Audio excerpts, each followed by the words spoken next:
Vous pratiquez le lettering depuis un petit moment et vous voulez corriger les petites erreurs que vous faites sans même vous en apercevoir, ou au contraire vous venez de vous y mettre et vous voulez partir sur de bonnes bases. Dans cette vidéo, je vous montre les 5 erreurs hyper fréquentes en lettering et comment les corriger. Et vous verrez, vos lettrages vont passer au niveau supérieur, comme ça. Bon, j'avoue, c'était abusé le claquement de doigts, mais bon. Je trouvais que ça faisait youtubeuse. Si vous êtes nouveau ici, je suis Alexiane Davenport et je suis lettering artiste, muraliste et coach en lettering et calligraphie. Si vous avez envie de vous mettre au lettering ou de vous perfectionner sans vous prendre la tête, vous êtes au bon endroit. Pensez à vous abonner à la chaîne et à activer les notifications pour ne rien rater et à liker la vidéo pour lui donner un petit peu plus de visibilité. Et dites-moi dans les commentaires si vous faisiez une ou plusieurs de ces erreurs. Perso, je les ai toutes faites. Un des premiers petits trucs en lettering pour donner du peps à notre dessin, c'est de rajouter des pleins aux lettres pour transformer une écriture filaire en lettrage. Le problème, c'est que si on ne connaît pas la règle à suivre, on place les pleins un petit peu au pif et on se retrouve avec quelque chose qui fait très amateur et ça gâche un petit peu tout le travail.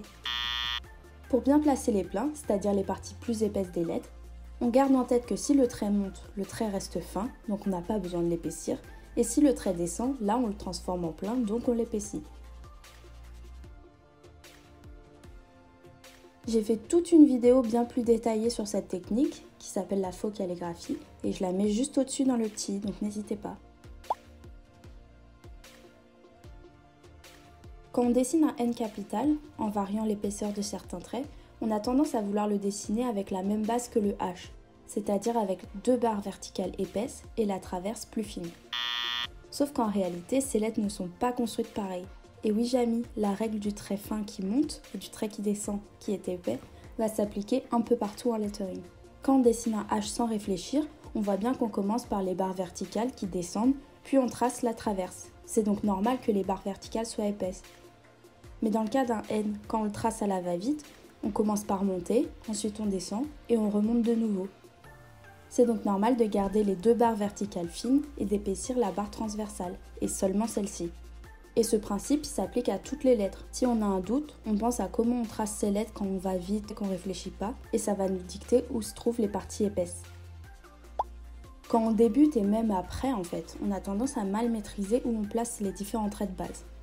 Je vais vous montrer avec un feutre pinceau parce que le brush lettering est assez parlant pour montrer ce que je veux dire. Mais ça s'applique aussi quand on dessine ces lettres. On sait que le A est constitué d'un ovale et d'un trait descendant en U. Mais quand on les associe, on voit que le deuxième trait vient souvent couper l'ovale. Donc l'ovale, c'est plus un ovale. La lettre, elle devient un peu bouchée et une fois de plus, ça donne un effet franchement pas ouf.